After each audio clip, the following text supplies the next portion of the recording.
Guys, makakakwento ito. Dito na ulit kami sa may function hall. This is the second night dito sa Baguio.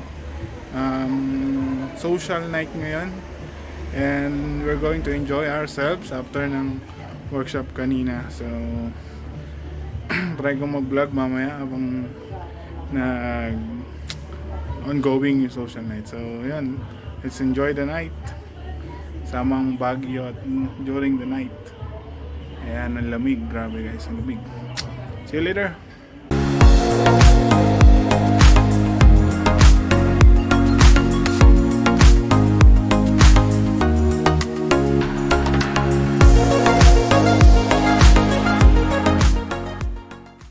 At ayun mga kakwento, nagbabalik ako. Hindi makikita nyo, handang-handa ng lahat. Hi! Okay. Handa na ang lahat magsaya. Tara, samahan nyo kami. A few inches later. So you'd notice too, sneaking looks up and down from across the room. Damn, what a hell of a view. I feel good, you look great, I like you, I can't wait. A first time, a first date, you're so fine, I'm so late. You sip wine, I drink straight, don't waste time to my place. I feel my heart erase, so catch me if I fall.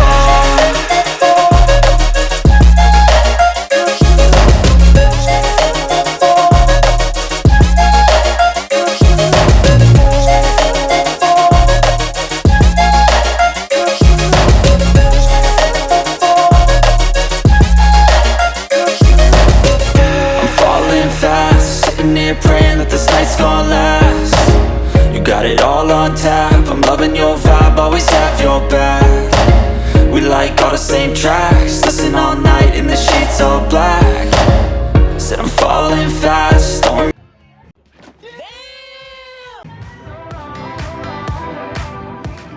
Eventually.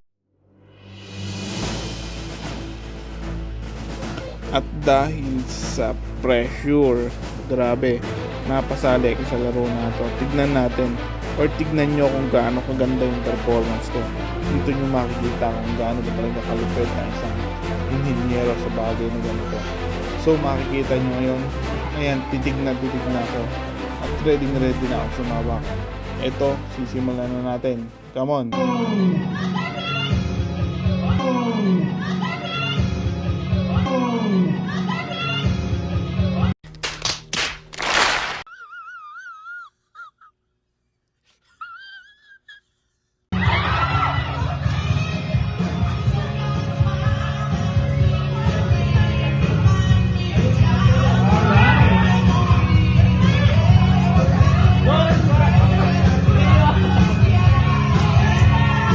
Stop it.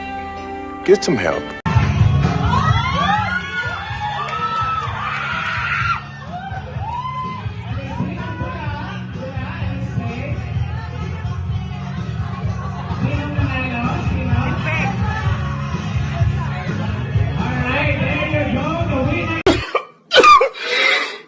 One hour later.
So hello mga kakwento. Eto, nakauwi na rin ako sa hotel and masaya yung naging libot kanina. Nagpunta kami ng night market, nagtingin-tingin kami doon and pumunta din kami ng Session Road. Pero sad to say, kanina enjoy kasi ako mag-capture sa night market. Hindi ko napansin low bat na pala ako or low battery na. Hanggang sa magta-try sana ako mag-capture paano papunta kami ng Session Road. Ala na, low bat na namatay na yung cellphone ko. So, hindi ko na nakunan. So, pasensya na mga kakwento. Hayaan nyo, baka bukas sa third day, bago kami muwi, may time pa, maipakita ko pa yung Burnham o yung Session Road kung makakabalik pa kami doon. Pero, and game pa man, marami. Kasi talagang medyo malamig naman. Nilakad namin, puro lakad lang siya. Kaya ramdam ko yung pagod ngayon. Di mo mararamdaman naman. Asa labas ka, marami ka nakikita. At saka medyo malamig So, presko. Siguro kung gagawin mo sa probinsya yun, doon sa amin sa Nueva Ecija, lumakad ka lang ng konti, labas na ang pawis mo. So, ayan. Siguro dito ko muna tatapusin itong video natin para sa second day. Ako nga po pala ang inyong kwentong inhinyero. Please like, comment, and subscribe. Salamat po sa manonood. And please share na rin sa inyong mga kaibigan. And yun muna. Maraming salamat. Matutulog na po muna ako. Bye-bye!